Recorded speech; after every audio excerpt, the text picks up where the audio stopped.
देखिए, एक भक्त अभी बोल रहे थे कि हम लोग को कौतुक होता है कि आज क्या बोला जाएगा। उसका कारण क्या है पता है? उसका कारण है जो हम लोग लिंक सुनते आ रहे हैं, इसकी वजह से कि ये बोला गया है तो अब क्या बोला जाएगा। एक कथानक ये महाराज बता रहे थे, परम पूज्य वृंदावन चंद महाराज समझा रहे थे, जो श्रीधर स्वामी या चक्रवर्ती वादे लिंक दे देते हैं उससे बहुत रुचि होती है। नहीं तो एकदम से अगर इंडिपेंडेंट श्लोकों को आप पकड़ेंगे तो उतना कुछ समझ में नहीं, उससे हम संबंध नहीं समझ पाते हैं। तो आप लोग ने 37 श्लोक में क्या सुना था? तन्मे धर्म भृताम श्रेष्ठा स्थानम निर्देष्टुमर्हसि यत्रैव नियतो वत्स्या आतिष्ठन्स्तेनुशासनम। इससे पहले वाले श्लोक में बोला था कि इसको बंद कर दीजिए, कि जहाँ पे भी मैं जाऊँगा परीक्षित महाराज, मैं आपको शरासन और ईशु यानी कि बाण और धनुष लिए देखूँगा, और इसके द्वारा मैं वहाँ पर मैं नहीं रह पाऊँगा, मैं देखूँगा मतलब मुझे मार देंगे, मैं अपने काम करूँगा मैं मार दूँगा। तो इसलिए ते अनुशासनम आतिष्ठ नियत, मैं निश्चल भाव से एक जिस स्थान पर रह सकूं आपके अनुशासन में, आपके द्वारा एक तरह से संरक्षित होकर के, ऐसा कहा जाए, संरक्षित तो नहीं कहना चाहिए लेकिन आपके ही राज्य में रहूँगा, राज्य तो सब जगह है आपका, आपके ही राज्य में मैं रह सकूं कहीं, ऐसा धर्म भृताम श्रेष्ठ, धर्म का पालन करने वालों में श्रेष्ठ मैं आपके शरणागत हूँ, शरणागत का पालन किया जाना चाहिए। आप ऐसा स्थान बताइए जहाँ मैं रह सकूँ, उस स्थान को निर्दिष्ट कीजिए कि यहाँ तुम रह सकते हो, यहाँ नहीं रह सकते।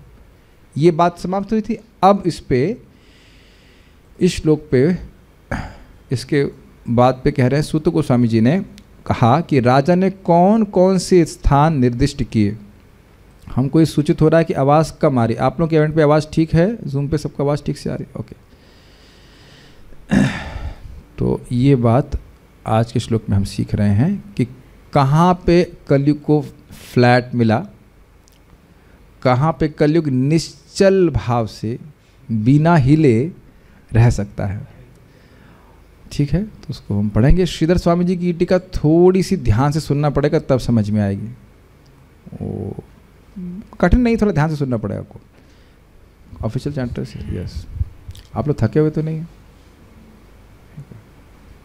नहीं, अभी आप सो नहीं रहे। मुझे आप लोग पूरा दिन भर यात्रा करके आए तो मुझे आश्चर्य हो रहा है, थके नहीं होंगे क्या? सूत उवाच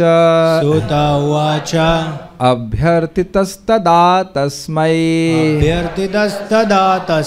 स्थानानि कलये ददौ द्यूतं पानं स्त्रियः सूना यत्राधर्मश्चतुर्विधः सूत उवाच अभ्यर्थितस्तदा तस्मै स्थानानि कलये ददौ द्यूतं पानं स्त्रियः सूना यत्राधर्मश्चतुर्विधः। तो इस्कॉन में जो 4 नियम पालन करने के लिए बोला जाता है, उसको यहाँ पे, ओ हाँ मैं लाइव करना भूल ही गया, सॉरी, ये भी कलयुग का प्रभाव है। ठीक है, 1 मिनट क्षमा कीजिएगा। तो ये 4 नियम इस्कॉन में पालन किए जाते हैं, वो यहाँ से लिए गए हैं। अगर किसी को जानना है कुछ तो what is that, today's number is 30 40। तो फिर से बोला जाए एक बार। सूत उवाच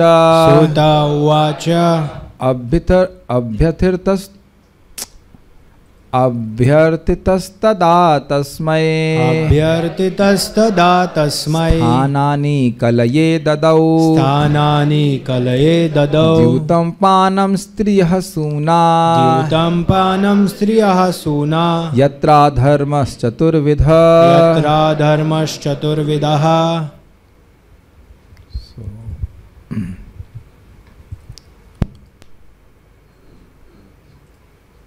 श्लोक बहुत इजी है। सूत गोस्वामी ने कहा, कलयुग द्वारा इस प्रकार याचना किए जाने पर महाराज परीक्षित ने उसे ऐसे स्थानों में रहने की अनुमति दे दी जहाँ जुआ खेलना, शराब पीना, वेश्यावृत्ति तथा पशुवध होते हों। तो इससे एक बात तो आप बड़ा स्पष्ट सीख रहे हैं कि कली कलमश नाशनम, हरे कृष्ण मंत्र जप करने का क्या प्रभाव है? व्यक्ति स्वभावतः इन चारों बुरी आदतों से वह मुक्त होता जाता है। एक तो सीधी सीधी बात सीखने को मिल रही है। अभी कौन मुझे बता रहा था आज ही की, तो एक माला जप करना शुरू किए, कौन, आज मेरी थोड़ी सी मेमोरी डिस्टर्ब हो रही है, कोई मुझे बता रहा था फ़ोन पे कि एक माला भी जप करना शुरू किए। हाँ, अब याद आ गया किसने बोला। एक माला जप करना शुरू किए और अपने आप ही मांस खाने की प्रवृत्ति चली गई। That was very striking for me. ये एक दो माला करने वाला व्यक्ति भी अपने आप मांस खाने की प्रवृत्ति को, अपने आप उसको खराब लगने लगता है। अब आप ये देख रहे हैं कि जादू जैसा है कुछ ये, और इसके बहुत बड़ा उसके पीछे एक रहस्य है। वो रहस्य भी टीकाओं में क्लियर होने वाला है कि कैसे कली के प्रभाव से व्यक्ति आता है कली के प्रभाव में, और कैसे कली के प्रभाव से वह मुक्त हो जाता है। ये पॉइंट याद रखिएगा, भी सारा दर्शनी में देखने वाले हैं। तो कली ने कहा कहाँ रहने दे, कहीं तो रहने दीजिए। तो इसलिए अब कहाँ पे रहने दे रहे हैं वो देखिए। सूत वाचा अर्थात सूत गोस्वामी ने कहा तदा, उस समय मतलब अभी जब कली ने पूछा या कली ने रिक्वेस्ट किया कि आप हमको बताइए कहाँ रह सकते हैं, नहीं तो हम तो आपके राज्य में कहीं रह नहीं पा रहे हैं। अभ्यर्थ था, इस प्रकार से निवेदित होकर परीक्षित महाराज ने तस्मय, उस कलये, उस कली को, द्यूतम, द्यूत का मतलब होता है जुआ, पानम, पानम का अर्थ पानी पान नहीं, पानम मतलब मदरा आदि का पान, इसमें चाय भी हो सकता है, समझ रहे हैं ये चीज़ें। स्त्रियां मतलब केवल स्त्रियों में कलयुग निवास करता है नहीं, लिखा रखा है अवैध स्त्री संग में, ठीक है। और सूना अर्थात कसाई खाना, यत्र ऐसे जहाँ पर चतुर्विधा, चार प्रकार के अधर्म स्थानानि ददौ, अधर्म होते हैं उन स्थानों को प्रदान किया। तो जिन स्थानों में कार्य हो रहा है वहाँ पे कलयुग निवास करे। बहुत ईजी श्लोक है। तो कभी कोई कहे कि इस्कॉन के 4 नियम कहाँ से हैं, तो आप लोग नोट कर लीजिएगा। 1 17 38, 7 × 2 कितना होता है 34 + 4, तो ऐसा कुछ जोड़ लीजिएगा। हाँ, 1.17 + 4 नियम = 1.17.38, तो इसके द्वारा आप याद कर सकते हैं। 1 17 4, तो 1 17 38 कह लीजिए। तो 1 17 38 में भागवत में बताया गया। प्रभुपाद जी कोई भी चीज़ अपने मन से नहीं कह रहे हैं, ठीक है। तो अब एक और बात विचारणीय है कि अगर कोई किसी धार्मिक संस्था में है जिसमें मांस खिलाया जा रहा है, तो अब वह संस्था पूरी तरह से कलयुग से प्रभावित है, ठीक है। या और अवैध संघ हो रहा है। आध्यात्मिक संस्थाओं में भी इस प्रकार की बातें कही जा रही। समझ रहे होंगे मैं क्या कह रहा हूँ। उन लोगों को कोई आशा नहीं है समझ रहे हैं, उसमें वो लगा दीजिए तो अवैध स्त्री संघ के द्वारा वह आध्यात्मिक प्रगति करना चाहते हैं, उसको साधन के रूप में बोल रहे हैं। और कलयुग इतना अद्भुत है कि पुलिस दंड नहीं दे रही ऐसे लोगों को। ये एक अद्भुत कलयुग की मतलब महिमा है कि इतना ओपनली बोल रहे हैं। और ऐसे जब ओपनली बोल रहे हैं तो कर भी तो रहे होंगे, तो ऐसे लोगों को दंडित नहीं किया जा रहा है। जबकि राजा यहाँ क्या बोल रहे हैं, यहाँ पे क्या बोल रहा है सूत को, इससे पहले कली क्या बोल रहा है, जहाँ भी कहीं गलत होगा, इस प्रकार से 4 नियम भंग होंगे, तो वहाँ पे परीक्षित महाराज खड़े होंगे दंड देने के लिए। अगर ठंड लग रही तो बंद कर सकते हैं, मुझे इतनी ज़रूरत नहीं है, ठीक है। इतना कष्ट में नहीं इतना तपस्या नहीं कराना चाहते। श्रीधरी देखिए, बहुत इजी है, कुछ भाग थोड़ा समझने वाला होगा। मदरा आदि पीने को पानम शब्द से अभिहित किया गया है, मतलब बताया गया है। पानम मतलब शराब पीना। महाराज तो बड़ा अच्छा बोल रहे थे कि इस कलयुग में कोई व्यक्ति चरणामृत पीकर रह जाए या पानी या मट्ठा पीकर रह जाए तो वो तो परमहंस है इतना शराब फैल गई है। यहाँ तक कि अब मैं समझता हूँ दिल्ली वगैरह में तो लोग, दिल्ली के कहीं पे भी प्राय लोग शराब को पीना तो मतलब पाप भी नहीं मानते, तो नॉर्मल मानते हैं, है ना, नॉर्मल हो गया ये। परिवार एक साथ बैठ करके, हाँ तो इससे प्रेम बढ़ता है ना से ददाती व्रत गोहिया भूंगते भोजते चैवा, यहाँ एक दूसरे को भोग दे रहे हैं, उसके बाद वहाँ पचाया जाएगा उनको नरक में। हाँ एक्चुअली हाँ, जो नहीं पीते उनको एबनॉर्मल मानते हैं। जो पानी नहीं पीते उन्हें एबनॉर्मल मानते हैं। अच्छा, शराब 6 अरब लीटर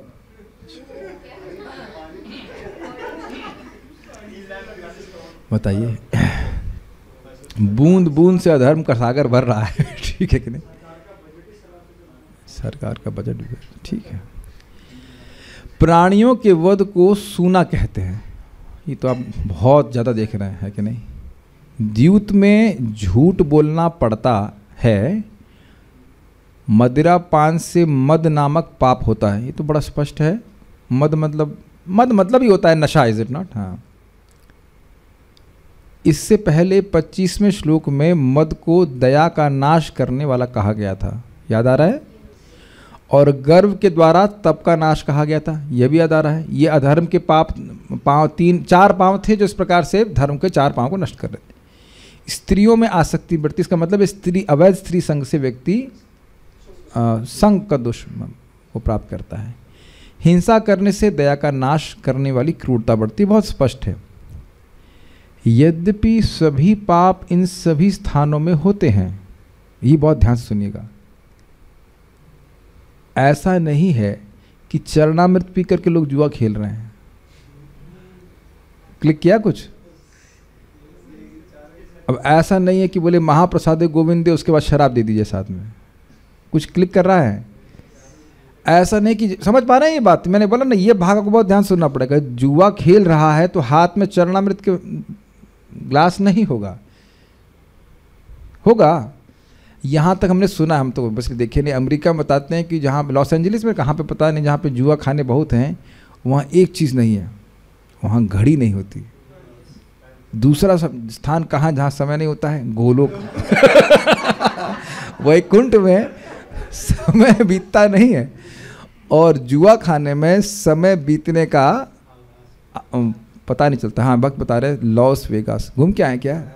तो पता नहीं। हाँ, लॉस वेगास में उसको सुनते हैं कि पाप का शहर कहा जाता है, मैंने सुना है, गर्व से या व्हाटएवर। तो इस प्रकार से लोग कर रहे हैं। तो अब स्वाभाविक सी बात है कि जो जुआ खेल रहा है तो शराब भी पी रहा होगा और मांस भी खा रहा होगा, ये बात है। इस तरह से, या अन्य जगह भी इस प्रकार से चल रहा होगा। फिर भी प्रधान रूप से द्यूत इत्यादि में मिथ्या भाषण आदि पाप होते हैं। समझ में आ रहा है? द्यूत में मुख्य रूप से असत्य होता है, अन्य पाप भी होते हैं। ऐसा नहीं कि जुआ खेल रहा है तो मैंने एग्जाम्पल दे दिया कि अन्य पाप नहीं कर रहा, लेकिन मुख्य रूप से इसमें असत्य रूपी पाप हो रहा है। जुए में असत्य नहीं होता है। आप हमने देखिए सब बातें सुनी हैं, हम सब कभी किए नहीं हैं, ऐसा ना करना की प्लानिंग है। मैंने सुना है कि उस तरह से करते हैं कुछ कि शुरुआत में आप जीतोगे, ऐसा होता है, मुझे पता नहीं। ऐसा बोलेंगे शुरुआत में आप जीतेंगे और बाद में फिर वो ऐसा घुमा देते हैं कि बस पूरा पैसा खो देता है। अब भाई जो लोग जुआ खेल के आए वो सत्यापित करें, हमको तो पता नहीं इसके बारे में, लेकिन ऐसा होता है। ताश में चीटिंग नहीं करते लोग, चीटिंग, झूठ का मतलब चीटिंग भी हुआ ना।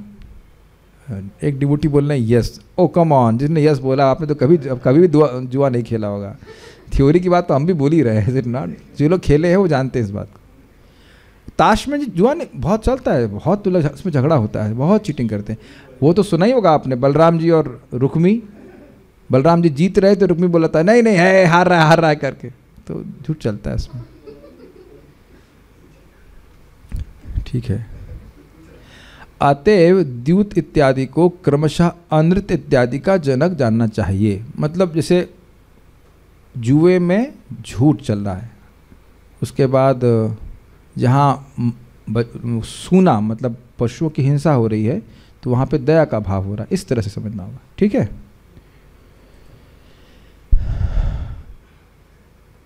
ये श्लोक नहीं आया है, मैं भी एक मिनट झटक गया, मैंने कही 12, 13, 18 कहाँ से आ गया। अब श्रीधर स्वामी जी इस श्लोक को कोट कर रहे हैं। वो कह रहे हैं कि यहाँ पे अभी तक हम लोग धर्म के 4 पांव क्या सुने हैं? सत्य, दया, तप और शौच। अब कह रहे हैं कि अरे मान लो कोई कहे कि भाई 12वां स्कंद के 3 अध्याय के 18वें श्लोक में तो दान लिखा है। अब देखिए कितना सुंदर टीका लिखे हैं। ये टीका समझ पा रहे हैं? मान लो कोई कहे कि आप यहाँ कह रहे हो कि सत्य, दया, तप और शौच धर्म के 4 टांग हैं, लेकिन 12वां स्कंद के 3 अध्याय के 18वें श्लोक में ये लिखा है। देखिए श्रीशुक उवाच कृते प्रवर्तते धर्मः चतुष्पात तज्जनैर्धृतः सत्यम दया तपो दानम इति पादा विभो नृप। ये समझ में आ रहा श्लोक क्यों कोट कर रहे हैं? अब देखिएगा सुंदर कितना अर्थ है। सुखदेव गोस्वामी ने कहा, हे राजा, प्रारंभ में सतयुग में धर्म अपने 4 अक्षत पैरों से युक्त रहता था और उस युग के लोगों द्वारा सावधानी से धारण किया जाता है। शक्तिशाली धर्म के 4 पैर हैं, सत्य, दया, तपस्या तथा दान। तब आप कहेंगे एक बात बोलो, या तो दान बोलो या शौच बोलो। तो ये जो पॉसिबल क्वेश्चन है ये समझ में आ रहा है या कठिन हो रहा है? भागवत में ही 2 जगह 4 टांग बता रहे हैं, तो ये एक टांग क्या कुछ अलग धर्म का कोई अलग स्पीशीज है क्या? कोई अलग स्पीशीज है क्या जिसकी टांग जो है वो दान? कुछ अलग मॉडिफिकेशन हो गया, कुछ हो गया? हाँ, हो सकता है उसके 5 में से 5 पैर, ऐसा कुछ है क्या? ये दान कैसे हो गया? एक तरफ दान बोल रहे हैं, एक तरफ शौच बोल रहे हैं, तरह देखिए कैसे लिंक करते हैं। तो श्रीधर स्वामी कह रहे हैं इस श्लोक में दान शब्द से शौच को ही कहा गया है। शौच अर्थात पवित्रता, क्योंकि जीवों को अभय प्रदान करने से मन की शुद्धि होती है। कितना सुंदर टीका है। तो वहाँ 12वें स्कंद में दान कह रहे हैं और यहाँ पे शौच कह रहे हैं, ये है बात। अब इससे हम लोगों को कितनी सुंदर शिक्षा प्राप्त हो रही है। Does that make sense? पवित्रता का अर्थ तो हम देख ही रहे, पवित्रता नष्ट होती स्त्री संग आदि से, लेकिन एक और सुंदर डायमेंशन मिल रहा है कि अगर हम किसी को कुछ दान देते, मान लो कोई भूखा है तो कष्ट में है, उसको आपने कुछ अन्न दिया तो हमारी इससे पवित्रता आएगी। आपके पास मान लीजिए भगवान को कुछ ज्ञान है तो आप दूसरों को दे रहे हैं, तो आप देख रहे हैं कि लोगों का कन्फ्यूजन जा रहा है। देखिए ऐसे लोग डिप्रेशन में हैं जिनके पास बहुत धन है। धन से डिप्रेशन ज़्यादा होता नहीं है। मेरे मन में भी ऐसा लगता है कि भाई जो गरीब होंगे, जो बेचारे बहुत परेशान हैं, वो उन लोग को डिप्रेशन होता है, लेकिन ऐसा कुछ भी नहीं है। तो इस भगवत गीता के ज्ञान के द्वारा या भागवत के ज्ञान के द्वारा लोगों को अभय प्राप्त होता ही नहीं। मैं फिर से नाम नहीं रख रहा हूँ, लेकिन एक भक्त मुझे कल बोले हमको बहुत डिप्रेशन हो रहा है। क्यों डिप्रेशन हो रहा है आपको? मेरी एक मित्र कैंसर से मर गई तो मुझे बहुत भय हो रहा है, मुझे बहुत भय है। तो आप बताइए कि भौतिक आयोजन के द्वारा क्या वो भय जाने वाला है? और क्या हम भक्तों को नहीं देखते हैं कैंसर आदि से मरते हुए? सभी लोग देख ही रहे हैं, तो कोई आप नहीं समझ इतना मृत्यु से भय कर रहे हो। जब आध्यात्मिक ज्ञान प्राप्त होता है तो व्यक्ति अभय को प्राप्त होता है। तो ये बहुत अच्छी बात हम लोगों को सीखने को मिल रही है। किसी को अभय, बेसिकली दान देने से हमारी पवित्रता बढ़ती है, इसलिए दान और शौच में कोई अंतर नहीं है। सबको समझ में आ गई बात? नेक्स्ट देखते हैं। Zoom devotees, are you able to follow this? Okay, so they're saying no, so I'll go forward. अब कह रहे हैं ये तो धर्म का एनालिसिस हो गया, धर्म की टांगें गिल ली हमने। अब कह रहे हैं धर्म की टांग। अभी तो एक मतलब झगड़ा था कि धर्म की टांग कितनी है, ये कौन कौन सी टांग है। अब अधर्म की टांग पे विचार किया जाएगा। त्रेतायाम धर्म पादानाम तुर्यांशो हियते शनै अधर्म पादेर अनृत हिंसा संतोष विग्रह।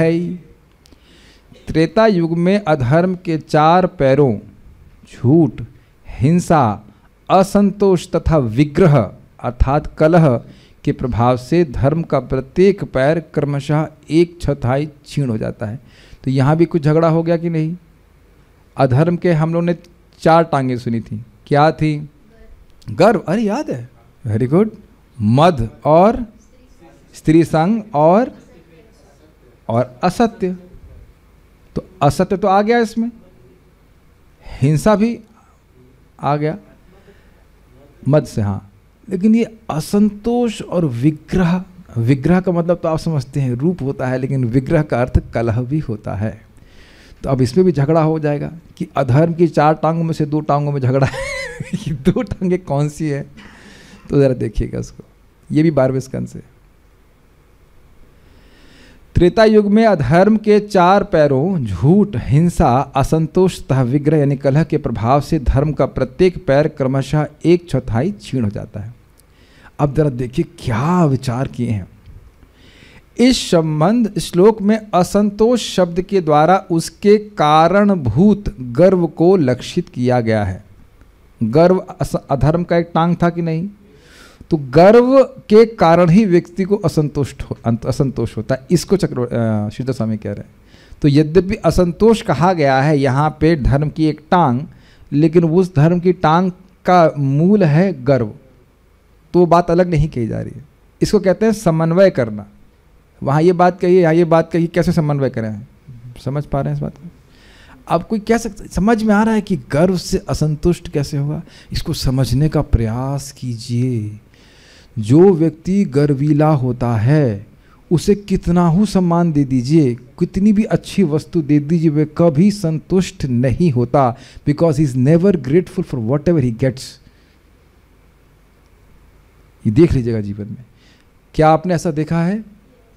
मान लो किसी व्यक्ति को बड़ी अपेक्षा है कि हमको प्रणाम करें, फॉर एग्जाम्पल, तो 100 लोग प्रणाम करेंगे, उसको नहीं देखेगा वो, और एक ने नहीं किया, अपने भक्त को आप टिकट नहीं देते। चलिए अभी एकदम स्पष्ट उदाहरण से आपको समझ जाएगा। इंद्र को हर साल ब्रजवासी लोग भोज दिया करते कि नहीं? लेकिन गर्व, इंद्र को गर्व था कि नहीं गोवर्धन पूजा में?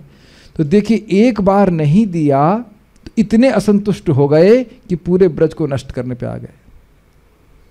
ये बात सबको समझ में आ रही है कैसे गर्व और असंतोष का लिंक है? लग रहा है लोगों ने गले में कुछ फ्रेम बांध रखे हैं, यस भी नहीं बोल सकते। अरे भाई म्यूट है, इस कथा में आपको बोलने नहीं दिया जा रहा है, लेकिन कुछ समझ में तो आ ही रहा है ना। सारे प्रोसेसर चालू करेंगे तब ये सब समझ में आएगा। ये हमको बहुत अच्छा लग रहा है, गर्व और असंतोष। कैसा लग रहा है आपको ये? अगर हम नम्र हों, आपको दाल चावल मिल जाएगा, व्यक्ति संतुष्ट होगा, अरे भगवान ने बड़ी कृपा करी। Is it not? और गर्वीले व्यक्ति को आप कितना भी अच्छा भोजन दे दीजिए, अच्छा वस्त्र दे दीजिए, कुछ भी दीजिए, हमको मानते नहीं है। हमको है कि नहीं? देखा गया कि नहीं? ठीक है। विग्रह अर्थात कलह। तब कहेंगे प्रभु जी हम तो आज तक यही सुने हैं सच्चिदानंद विग्रह, हमने तो कभी इसका अर्थ सुना नहीं है। तो क्या आप ब्रह्मा जी हैं? क्या आप सब सुन लिए?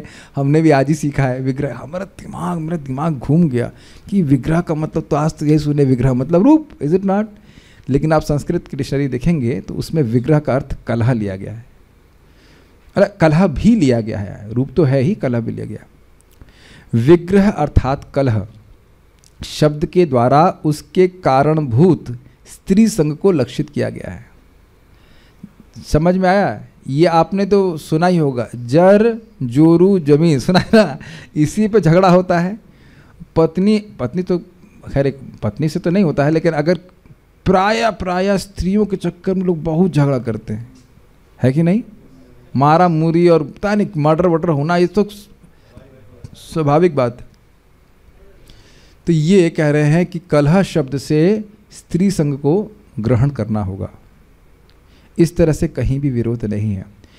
श्रीधर स्वामी पाद प्रथम श्लोक के पहले ही बोल देते हैं पूर्वा पर्व। मैंने पूरा आगे पीछे देख लिया है, सबको समन्वय करके टीका लिखी जा रही, तो इसलिए सब बात बोल रहे हैं। तो हो सकता है आप लोग उसका कुछ प्रासंगिकता नहीं समझ में आ रही कि क्यों बोल रहे हैं, लेकिन कोई मान लो कभी कोई प्रश्न करे, वैसे कोई प्रश्न करेगा नहीं, मान लो कोई प्रश्न कर दे कि 12वें स्कंद में तो ये लिखा हुआ है, तो उसको समन्वय कर रहे हैं कि नहीं, धर्म की 4 ही टांगे हैं। क्या टांगे जरा याद कर लीजिए? सत्य, दया, पवित्रता यानी शौच और तप, और असत्य की भी 4 ही टांगे हैं, गर्व या स्त्रीसंग और मद और आसक्ति। नहीं, आसक्ति तो हो गया, असत्य, असत्य, हाँ ठीक है, ओके ठीक है। तात्पर्य: अधर्म के मूल लक्षण यथा अहंकार, वेश्यावृत्ति, मादक द्रव्य सेवन तथा असत्य भाषण धर्म के 4 सिद्धांतों तपस्या, स्वच्छता, दया तथा सत्य के विपरीत आर्थी हैं। मैप कीजिए, अहंकार से क्या नष्ट होता है? तपस्या, वाह गुड। वैश्यावृत्ति से क्या नष्ट होता है? स्वच्छता। मादक द्रव्य सेवन से क्या नष्ट होता है? दया। और असत्य से सत्य नष्ट होता है। कली को जिन 4 स्थानों में रहने के लिए राजा ने विशेष रूप से अनुमति दी है वे हैं द्यूत क्रीड़ा का स्थान, वैश्यालय, मदिरालय तथा कसाई घर। अब श्रीला जीव गोस्वामी जी बड़ा ही सुंदर टीका देते हैं, इस पर प्रभुपाद को इंक्लूड किए हैं, बहुत अच्छा टीका। श्रीला जीव गोस्वामी निर्देश देते हैं कि शास्त्रों के सिद्धांतों के विरुद्ध मद्यपान यथा सौत्रामणि यज्ञ, सौत्रामणि यज्ञ कोई होता होगा उसमें मद्यपान करना पाप नहीं है। तो आप लोग जरूर कहेंगे प्रभु जी जरा बताइए कौन सा यज्ञ किया जाए। नहीं, आप लोग इसमें इंटरेस्टेड नहीं है, ये प्रवृत्ति मार्ग के लोगों के लिए है। ये प्रभुपाद भी क्लियर करेंगे, बहुत सुंदर प्रभुपाद जी का तात्पर्य है। समझ में आ रहा है? शराब पीना हमेशा पाप नहीं है। क्या बोल रहे हैं आप? आज लग रहा है आप कुछ पी के आए पानी के अलावा। अरे हम ऐसा नहीं बोल रहे हैं यहाँ पे, ओकेजनली ओकेजनली, लेकिन कौन सा ओकेजन है वो सब क्लियर किया जाएगा। सौत्रामणि यज्ञ में एक विशेष प्रकार की कोई शराब होती होगी, उसको पीने से पाप नहीं लगता, अर्थात नरक नहीं जाता है व्यक्ति। बिना विवाह के स्त्रियों की संगति, स्त्रियों की संगति मतलब इसका मतलब ये नहीं कि समझ ही रहे हैं, विवाह करने के बाद पत्नी से ही वो भी संतान उत्पत्ति के लिए ही संग किया जाता है, तो वह स्वीकार्य है, लेकिन अन्यथा जो कुछ भी है वह स्त्री संग है। तथा शास्त्रों के आदेश के विरुद्ध पशुवध, ये अधार्मिक कृत्य हैं। ये एंगल आप सब लोग समझ पा रहे हैं? हमको वक्त बता रहे थे कि बंगाल में वो दुर्गा जी की फोटो रख देंगे और फिर बकरा काट देंगे, फिर वो जो खरीदने वाला कह रहा है कि पुजारी जी ने यज्ञ किया है और वह दुर्गा जी का या काली जी का प्रसाद खा रहे हैं। दुर्गा जी का नहीं, काली जी का प्रसाद। बकरी को नहीं, मछली को, हाँ मछली को जल का फल बोलेंगे। उससे बोलो ये जो फल है वो कौन सी शाखा पे निकला और उसका जड़ कहाँ है? तो ये एक सोचने वाली बात। तो कलयुग में कितना अधर्म को जस्टिफाई कर देते हैं, परपट अपने ही दे देते हैं तुरंत। ये एंगल समझ पा रहे हैं? जीव गोस्वामी जी बता रहे हैं, तो पूरा पढ़ेंगे तो समझ में आ जाएगा। ये अधार्मिक कृत्य हैं, सॉरी, इसके अलावा जो करता है ये आध्यात्मिक कृत्य है। वेदों में, ध्यान से सुनिए, प्रवृत्तों अर्थात जो भौतिक भोग में लगे हैं तथा निवृत्तों अर्थात जो भवबंधन से मुक्त हैं, उनके लिए 2 भिन्न भिन्न प्रकार के आदेश हैं। प्रवृत्तों के लिए वैदिक आदेश यह है कि वे धीरे धीरे अपने कर्मों को मोक्ष मार्ग की ओर नियमित करें। अतएव जो लोग निपट अज्ञानी हैं और सुरा सुंदरी तथा मांस के आदि हैं, उन्हें सौत्रामणि यज्ञ करके सुरापान करने, विवाह करके स्त्री का संसर्ग करने तथा यज्ञों द्वारा मांस खाने की कभी कभी अनुमति प्रदान की जाती है। वैदिक साहित्य की ऐसी संस्तुतियां एक वर्ग विशेष के लिए हैं, सर्वसाधारण के लिए नहीं। लेकिन चूंकि ये विशिष्ट व्यक्तियों के लिए वैदिक आदेश हैं, अतएव प्रवृत्तों द्वारा किए गए जाने वाले ऐसे कार्य अधर्म नहीं माने जाते। किसी एक का भोजन दूसरे के लिए विष हो सकता है, इसी तरह जो तमोगुणियों के लिए संस्तुत है सतोगुणियों के लिए विष बन जाता है। अतएव श्रीला जीव गोस्वामी प्रभु पुष्टि करते हैं कि किसी वर्ग विशेष के लोगों के लिए शास्त्रों की संस्तुतियों को कभी अधर्म नहीं मानना चाहिए, लेकिन वस्तुतः ऐसे कार्य अधर्म हैं और उन्हें कभी प्रोत्साहन नहीं देना चाहिए। शास्त्रों की संस्तुतियां ऐसे अधर्म को बढ़ावा देने के लिए नहीं हैं, अपितु क्रमशः अधर्म को धर्म के पथ की ओर अग्रसर कराने के निमित्त है। ये पूरा सेक्शन मैं समझाने का प्रयास करूंगा, अब आप लोगों को ध्यान से सुनिए इस बात को। 2 प्रकार के लोग होते हैं, एक प्रवृत्ति मार्ग में होते हैं, एक निवृत्ति मार्ग में होते हैं। तो प्रवृत्ति मार्ग में लोग, जैसे प्रभुपाद ने समझाया, स्त्री संग की इच्छा रखी है, उनकी शराब पीने की इच्छा है, तो उनकी मानसिकता को देखते हुए, उनकी मन स्थिति को देखते हुए शास्त्र ऐसा व्यवस्था करता है कि वह भोग भी प्राप्त कर सकें और क्रमशः शुद्ध भी हो सकें। ये सबको समझ में आ गई बात? लेकिन उद्देश्य यह नहीं है कि वह जीवन भर इसी प्रकार से भोग में प्रवृत्त रह सकें या रहते रहें। वस्तुतः उद्देश्य यह है कि वह निवृत्ति मार्ग में आ जाए। और इस बात को न समझने के कारण लोग सोचते हैं कि सबको सारे लड़कों को शादी करनी ही चाहिए। अगर कोई लड़का मान लीजिए ब्रह्मचारी बन रहा है, सन्यासी साधु बन रहा है, तो लोगों को बड़ा वो अजीब सा लगता है लेकिन ये जो शिक्षा है, ये जो स्त्री संग आदि की शिक्षा, यह भी जीवन भर करने के लिए नहीं है। लोग 60-70 साल में भी यही बोलते रहते हैं हम तो गृहस्थी में हैं। क्या हम गलत बोल रहे हैं? है कि नहीं? 50 के बाद तो लाइसेंस शास्त्र के अनुसार समाप्त हो जाता है कि नहीं? ये कलयुग के प्रभाव है। सबको ये बात समझ में आ रही है? इसको एक उदाहरण समझिए। परम पूज्य वृंदावन चंद महाराज समझा रहे थे इस बात को। देखिए, एक होता है कि भाई उस समय उस व्यक्ति के लिए क्या, उसकी मनस्थिति को देख करके कुछ बात बोल दी जा रही है, और एक सर्वकालिक हित की बात बोली जा रही है।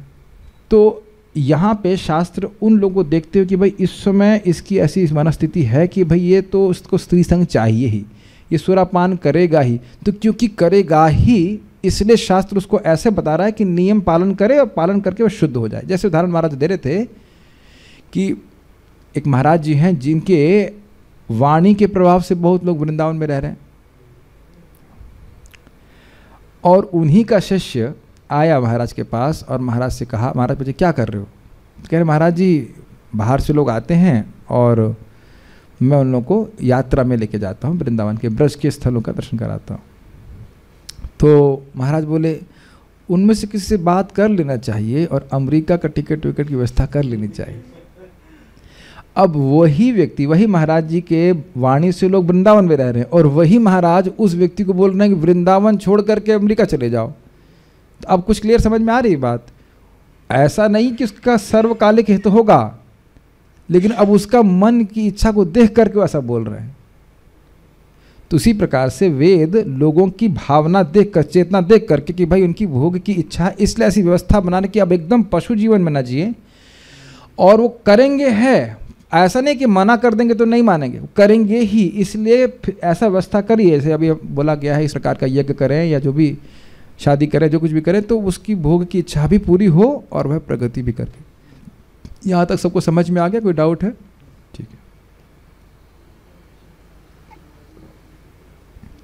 महाराज परीक्षित के पदचिन्हों का अनुसरण करते हुए राज्यों के समस्त कार्यकारी प्रमुखों का यह कर्तव्य है कि वे अपने राज्यों में धर्म के सिद्धांतों, तप, स्वच्छता, दया तथा सत्य की स्थापना करें और सभी प्रकार से अधर्म को, अहंकार, अवैध स्त्री संसर्ग या वैश्यावृत्ति, मादक द्रव्य सेवन तथा असत्य को रोकें।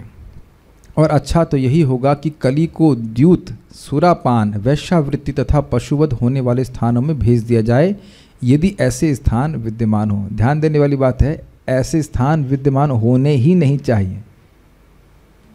ये प्रभुपाद जी के कहने का आशय है। ऐसा कोई स्थान होना ही नहीं चाहिए जहां लोगों को इस प्रकार से मौका मिले। लेकिन यदि विद्यमान हो तो, अभी आप देखिएगा, परीक्षित महाराज ने कहा कि रह सकते हो, लेकिन इतना मतलब इतना अच्छा कर दिया पूरे राज्य को कि कहीं कुछ हो ही नहीं रहा था। इस प्रकार से बोल दिया कि रह सकते हो, लेकिन चाबी नहीं दी उसको फ्लैट की। ऐसे कह सकता है? समझ रहे हैं? ठीक है। जो लोग इन अधार्मिक आदतों से ग्रस्त हैं, उन्हें शास्त्रों के आदेशों से सुपथ पर लाया जाए। बहुत अच्छी लाइन है। ये नहीं है कि कली से प्रभावित है तो उसको गोली ही मार दी जाए। प्रयास किया जाना चाहिए कि शास्त्र का श्रवण करके व्यक्ति सीखेगा। और देखिए, प्राय जिन लोगों को भी आप प्रचार किए हैं या हम स्वयं प्रचारित हुए हैं, मोस्टली प्राय कोई असुर नहीं होता है, केवल अज्ञान में वह पाप कर रहे होते हैं। उन्हें पता ही नहीं होता कि शराब पीना गलत बात है। आपको पता है ये बात? घरों में आप देखेंगे किसमें क्या गलत है, इनको ये मतलब पता ही नहीं है कि ये गलत है, ये पाप है। या मांस खाना, ये तो बिल्कुल भी पता नहीं कि गलत है। हाँ, जबरदस्त जो भी करते हो, अगर जरा सा ये भावना हो, भाई जिसको पता है कि मर्डर करना बुरा बात है, लेकिन मांस खाना बुरा बात नहीं है, कि मुर्गा तो ना केस करने जा रहा है। मुर्गी तो केस नहीं करेंगे, मेरे पति को मारे हैं। क्या दिक्कत है कि नहीं? नहीं ना, केवल केस नहीं हो रहा है इसलिए इसको गलत नहीं मान रहे। तो शास्त्र को बारंबार सुन करके व्यक्ति अवगत हो जाता है कि कार्य मुझे करना है कि नहीं करना। भाई भक्त लोग तो प्रसाद के अलावा भी कहीं नहीं खाते कुछ, है कि नहीं, है ना? यस यस ठीक, यस यस, हमारे अच्छे डिवोटीज है, we are all good devotees. तो प्रसाद के अलावा कुछ नहीं खाते हो, क्यों? आपके सामने अगर ये बोल दें कि ये चीज़ अनर्पित है तो हाँ, तो आप ऑफर के खाओगे, या फिर आप कहोगे मान लो सुविधा नहीं हो तो नहीं खाएंगे, है ना? विश्वास तो है हमको। हाँ, आज तो भगवान मोबाइल पे भी भोग लगा देंगे, कुछ तो करेंगे। अरे कुछ नहीं करने से कम कुछ तो बात होगी ना, ये बात है। तो मन में एक भावना है ना, आपके मन में भावना, भगवान पे विश्वास है कि ये कार्य गलत है, भगवान को बिना अर्पित किए वस्तु नहीं ग्रहण करना चाहिए। कुछ कहना चाहते हैं? माइक दीजिए, माइक दीजिए इनको। आप बता रहे हैं कि परीक्षित महाराज बोल रहे, बता रहे हैं घबराइए मत, जोर से बोलिए। हाँ, परीक्षित महाराज कह रहे हैं कि ऐसे जगह ही नहीं है जहाँ पे गैम्बलिंग वगैरह हो, परंतु देखा जाए क्षत्रिय तो गैम्बलिंग के लिए निमंत्रित किए जाते थे। हाँ, आप कह सकते हो कि क्षत्रिय गैम्बलिंग के लिमिट का होते हैं, लेकिन वो भी उनका, वो अलग अलग प्रकार का धर्म है, उस तरह से उनको आदत नहीं लगी रहती। जैसे हमने सोचना है, युधिष्ठिर महाराज बात देते क्षत्रियों को अगर द्यूत क्रीड़ा के लिए बोला जाए तो करना पड़ता है, लेकिन उसके दुष्प्रभाव को आप देख ही रहे हैं ना, दुष्प्रभाव को तो देख ही रहे हैं ना। हाँ, व्हाटएवर। दूसरे शब्दों में राज्य सत्ता को द्यूत क्रीड़ा, सॉरी, हाँ ये पढ़ लिया ना, प्रोत्साहन नहीं मिलना चाहिए। मुझे तो नहीं पता है एड्रेस वगैरह, लेकिन द्यूत क्रीड़ा का तो प्रोत्साहन तो देते हैं भारत में, हमको पता नहीं, देते हैं, होता होगा। विदेश में तो लाइसेंस है, यहाँ भी आजकल चलने लगा है वो भी।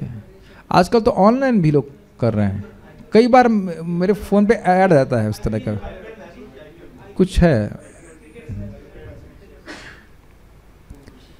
दूसरे शब्दों में राज्य सत्ता को द्यूत क्रीड़ा, सुरापान, वेश्यावृत्ति तथा असत्य को पूर्ण रूपेण बंद करा देना चाहिए। जो राज्य बहुमत द्वारा भ्रष्टाचार का उन्मूलन करना चाहता है उसे निम्नलिखित विधि से धर्म का प्रवर्तन करना चाहिए। मतलब धर्म की 4 टांगों को कैसे फिक्स करना चाहिए, प्रभात बता रहे हैं। 1 मास में यदि अधिक नहीं तो कम से कम 2 दिन अनिवार्य उपवास या तपस्या। आर्थिक दृष्टि से भी ऐसे 2 दिन के उपवास से राज्य में लाखों टन खाद्यान्न की बचत होगी और इससे नागरिकों के स्वास्थ्य पर भी अच्छा प्रभाव पड़ेगा। वैसे ये बात सत्य है कि भूखे रहने से शरीर की बहुत सारी चीज़ें ठीक हो जाती हैं, लेकिन हम क्षमा चाहेंगे कि हम नहीं कर पाते इसको। लेकिन इतना जरूर कर लेता हूँ कि 5 बजे के बाद नेक्स्ट इज़ 9 o'clock। कितना घंटा हो गया? 5 और 5 12 और 4 16 घंटे का फास्टिंग तो मैं करता हूँ रोज़, इतना मैं कर लेता हूँ।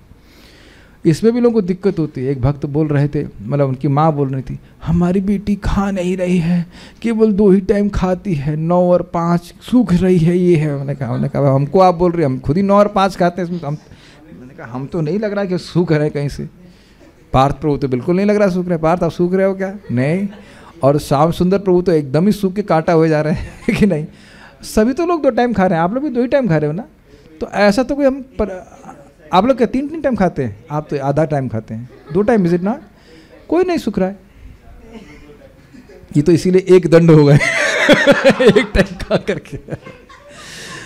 तो इतना ये अनावश्यक है, ये अनावश्यक है। हो क्या रहा है, लोग एक प्रोग्रामिंग सी हो गई, जब चाहो खाओ। हम लोग IIT में देखा 4 टाइम खाते थे। सुबह, मैं नहीं, मतलब लड़के लोग सुबह 1 बजे, फिर उसका 4 बजे, फिर उसका फिर 9 बजे, ऐसे कर लग रहा है खाने के लिए जी रहे हैं ऐसे।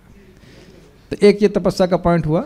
ये आप समझ रहे हैं कौन से दिन है तपस्या के? एकादशी। गुड भाई। अब दूसरा पॉइंट पढ़ा जाए, आप लोग की अनुमति है?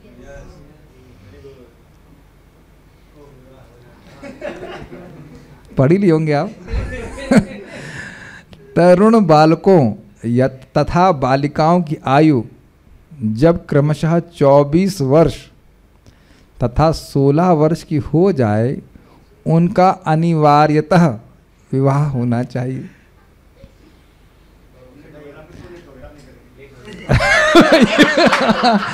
You are too late. हमारे परम पूज्य राधानाथ महाराज ब्रह्मचारियों क्लास दे रहे थे, किसी ऐसे ब्रह्मचारी को पूछे what is your age? 28। You are too late for marriage. You are too late for marriage. यदि लड़कों तथा लड़कियों का वैध विवाह हो चुका हो तो स्कूलों तथा कॉलेजों में सह शिक्षा देने में कोई हानि नहीं है।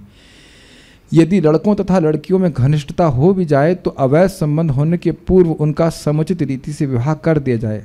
तलाक एक्ट से तलाक के द्वारा तलाक एक्ट से वेश्यावृत्ति को प्रोत्साहन मिलता है, अतएव इसको मिटा दिया जाए। देखिए ये थोड़ा बात समझ में आने वाली है। पहली बात यह है कि युवावस्था में अगर शादी हो जाती है तो पहली बात तो लोग निकलने का समय भी मिलता है। अगर बहुत देर में शादी करेंगे तो निकलेगा कैसे व्यक्ति, या फिर हो सकता है निकलने की प्लानिंग ही नहीं है, ये भी संभावना हो सकती है। हम यहाँ धर्म के बारे में बोल रहे हैं, हम कोई व्यक्ति के किसी कुछ नहीं बोल रहे हैं, ऐसा कुछ नहीं है। लेकिन जनरली प्रभुपाद इस बात को बोलते हैं। आपको पता है प्रभुपाद जी की माँ के बारे में बोल रहे थे ना, उनकी बहनें भी तो थी ना। हाँ, प्रभुपाद जी की माँ के बारे में बता रहे थे कि उनकी बहनें 11 साल या 12 साल की कुछ हो गई थी। तो बोले अपने पति को उनकी माँ बोल रही थी कि यदि इनकी शादी नहीं करोगे तो मैं गंगा जी में कूद जाऊंगी। आप कहेंगे ये तो टू मच है, 12 साल की लड़की की शादी हो जाए।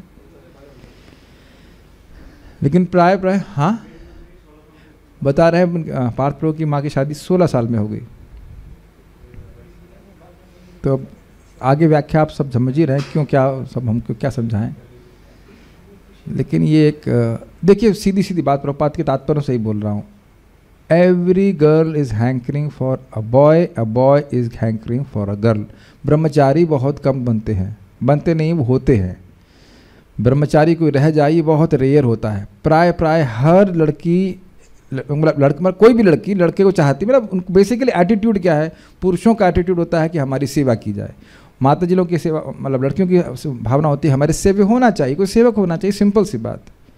तो प्रभुपाद बोलते हैं युवावस्था में शादी हो जाती है तो उनका मन डिस्टर्ब नहीं होता, वो पति के प्रति समर्पित रहते हैं। ये चीज़ सिखाई जानी चाहिए।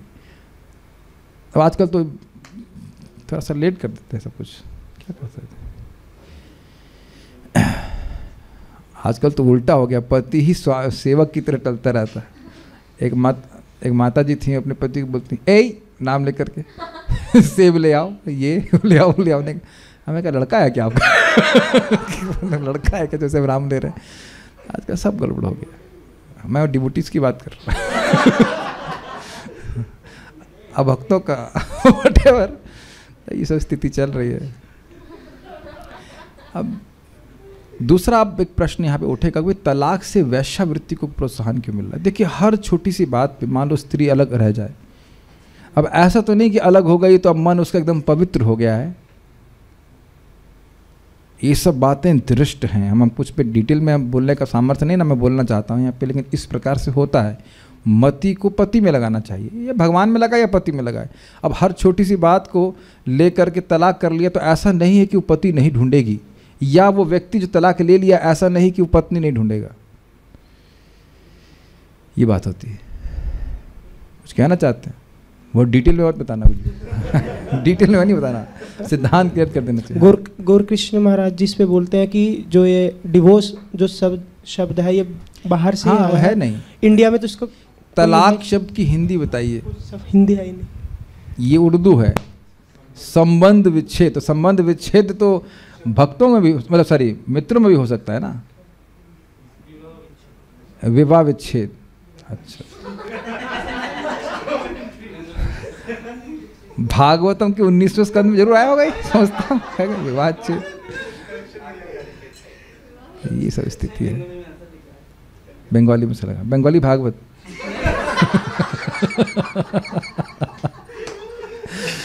तो ये सब किताब है। देखिए आजकल तो बहुत संदेह है कि कोई शादी बहुत समय तक चल पाए। कारण बता सकते हैं। I will be happy if you can actually tell me the real cause. Okay mike बताइए। बड़े इनके पास बुद्धि हो गई, बताइए।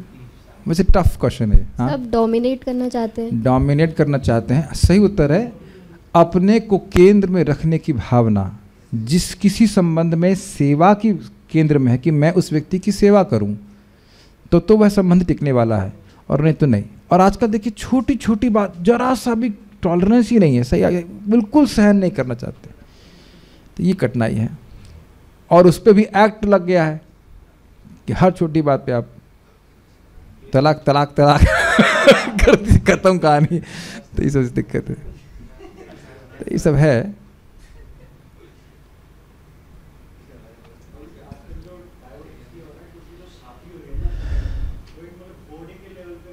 हाँ भाई, मैं बोल रहा हूँ कि केवल इंद्रिय तृप्ति के लिए शादी हो रही है, तो फिर इंद्रिय तृप्ति जहाँ समाप्त हुई, इंद्रिय तृप्ति समाप्त हो या ना हो, वह व्यक्ति को असंतुष्ट ही करेगी, ये बात है।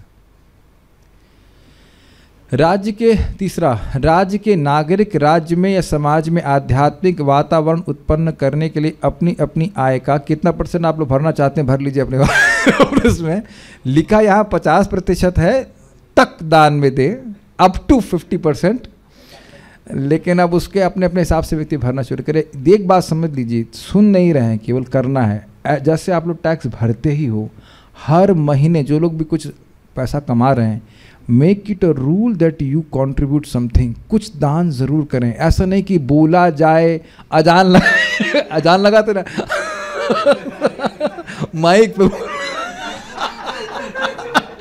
माइक पे हल्ला किया जाए कि भाई अब राम नवमी आ रही है तो दान दीजिए, वो तो अलग। कुछ गाय के लिए या वैष्णव की सेवा के लिए कुछ देना जरूरी है। एक भक्त हमको बोल रहे थे, प्रभु जी हमसे लक्ष्मी ले लीजिए, पड़ी हुई है, आज तक पड़ी हुई लक्ष्मी हमको मिली नहीं है हम बोले भी कि भाई भक्तों के प्रसाद के लिए, जूस के लिए कुछ दे दो, देते दे रहे जब देने की बात आई तो इंक खत्म हो गई, इसलिए चेक नहीं रिलीज कर पाए। लेकिन आपने सुना ना, ये तो खैर मजाक की बात है, लेकिन बात यह है कि नियम बना करके, जैसे हम नियम बनाकर जब करते ना, उस प्रकार से परम पूज्य गोपाल कृष्ण महाराज वाला विनोद कर रहे थे, कह रहे देखो भाई, जब व्यक्ति भक्त नहीं बनता है तब तो दान देता है, और जब उसकी दीक्षा वीक्षा हो जाती है कहते अब तो हम डिवोटी हो गए, अब हम दान क्यों देंगे। कहते हैं कि भगवान की सेवा हर तरह से होनी चाहिए, ठीक है ना, कुछ भी हो। और इस समझिए कि दान से भी आपने क्या सीखा, क्या होता है, पवित्रता आती है, ये चीज़ है। ये नहीं कि मैं बताऊं यहाँ से माइक पे रिकॉर्डिंग पे पकड़ के बोला जाए कि अब फेस्टिवल आ रहा है, आप लोग जाके जाए, चेताया जाएगा और वो अपनी पवित्रता के लिए सोचना चाहिए कहाँ हम कुछ कर सकते हैं भगवान के लिए। भाई मंदिर में दीजिए, आप लोगों को प्रसाद खिलाइए, किसी तरह से अपनी अकल लगा के कुछ दान करना चाहिए, ये अपने शुद्धिकरण के लिए। भाई 50% नहीं दे पा रहे हो तो कुछ तो दो, 10%, 25 भी नहीं, 10% शुरू तो करो। तो एक व्यक्ति उस पर हमको जिरह कर लिए, प्रभु जी प्रभुपाद तो 50% बोल रहे हैं, आप 10% बोल रहे हैं। हमने कहा 10% भी दे रहे हो, 10% भी बोल दें कि 10% भी दे रहे हैं। कितने लोग 10% दे रहे हैं अपनी सैलरी का? उनके पास तो बचता ही नहीं, बेचारे के पास तो उधार लेके जी रहा है, गरीब आदमी। हाँ, तो अब बताइए कि हम लोग क्या धर्म का पालन कर रहे हैं। तो प्रभु जी 16 माला तो कर रहे हैं, क्या दिक्कत है? बाकी धन तो हमारा अगले जन्म में काम आने वाला है ना, उसको लेके जाने वाले, बस क्या है। Think about it. वे भागवत के सिद्धांतों का उपदेश कर्मयोग द्वारा अर्थात भगवान को प्रसन्न करने के लिए ही प्रत्येक काम करके प्रामाणिक पुरुषों या मुक्तात्माओं से श्रीमद् भागवत का नियमित श्रवण करके घर पर या पूजा स्थलों पर सामूहिक रूप से भगवान की महिमा का कीर्तन करके हम सब ये सब कार्य कर ही रहे हैं। श्रीमद् भागवत के उपदेश में लगे भागवतों की सभी प्रकार से सेवा करके तथा ईश्वर चेतना से पूरित वातावरण वाले स्थान में रहकर करें। यदि राज्य उपर्युक्त विधि से संचालित हो तो सहज ही सर्वत्र ईश्वर चेतना होगी। ये सब समझ में आ रहा है? इसमें कुछ नहीं समझ में आ रहा हो? देखिए पहले पॉइंट को समझिए। कर्मयोग प्रपद से हम समझा रहे हैं कि व्यक्ति को जो धन प्राप्त हो रहा है उसका उपयोग भगवान के यश के लिए करे, ये हो गया। दूसरा है भागवतों को श्रवण करे, स्वयं श्रीमद् भागवत का श्रवण करे। तीसरा पॉइंट क्या है? संकीर्तन। सब लोग साथ में आके संकीर्तन करें और श्रीमद् भागवत के उपदेश के भक्तों की सेवा करें। इसका अर्थ क्या है कि देखिए, एक तो हो गया भागवत सुनना और भागवतों की सेवा करना। जो प्रचार में लगे हैं या भगवान की सेवा में लगे हुए हैं उनकी भी हेल्प करना, उनकी भी सहायता करना, और ऐसे स्थान में रहना जहाँ पे व्यक्ति को ईश्वरी चेतना विकसित हो सके, भक्तों के संग में आ जाए या घर में भी मंदिर का निर्माण करे। देखिए एक सिंपल सी बात है, अगर आपको दान देने में कठिनाई हो रही है, ये बताइए कि क्या लोग घरों में अपने ड्राइंग रूम पे लाखों रुपए नहीं खर्च कर देते? और ड्राइंग रूम तो बहुत ज़्यादा हो गया, बाथरूम पे लाखों रुपए खर्च कर देते हैं। बताइए संडास पे लाखों रुपए खर्च करने का मतलब है? कौन सा महत्वपूर्ण कार्य करने जा रहे हैं वहाँ पे, और हो सकता है उसके बाद भी लोगों को कॉन्स्टिपेशन हो। गलत कर रहे हैं, बताइए।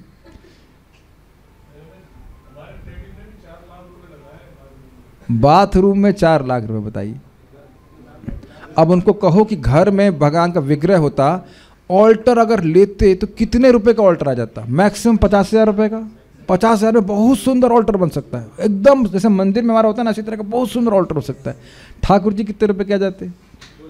2 लाख के थोड़ा ना होते, फट 5 लाख। इतना महंगा नहीं, मैक्सिमम 20,000 रुपये, इतना महंगा नहीं।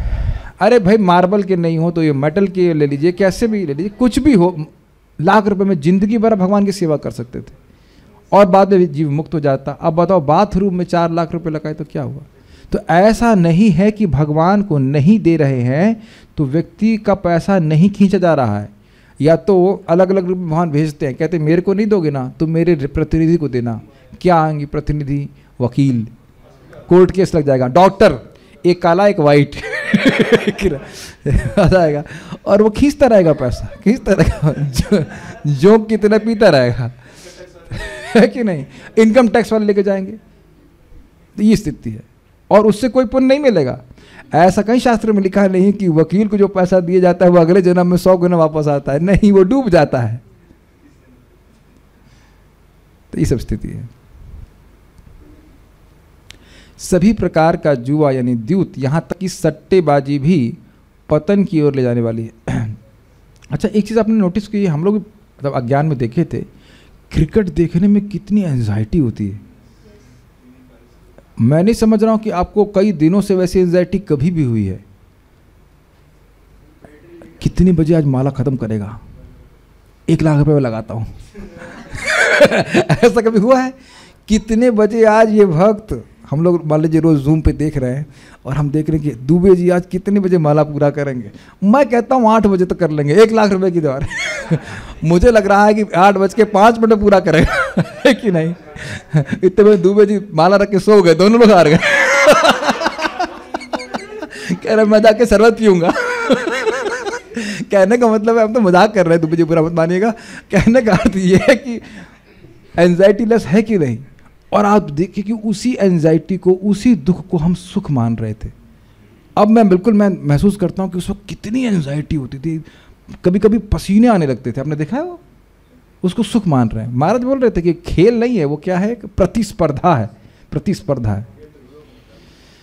ठीक है, तो ये भी सट्टेबाजी है और सट्टेबाजी इसमें होती भी है। आपने सुना होगा कि मैच फिक्सिंग इत्यादि होती है। और जब राज्य में जुआ खेलने को प्रोत्साहन मिलता है तो सत्य का सर्वथा लोप हो जाता है। उपर्युक्त आयु से अधिक काल तक तरुणों तथा तरुणियों को अविवाहित रहने की अनुमति, मतलब लड़कों के लिए 24 साल और लड़कियों के लिए 16 साल, तथा सभी तरह के कसाई घरों का लाइसेंस का निषेध होना चाहिए। तो यानी कि अब जो लोग इसको क्रॉस कर गए हैं, मैं समझता हूँ सब लोग निवृत्ति मार्ग पे हैं क्या आप लोग यस बोल रहे हैं?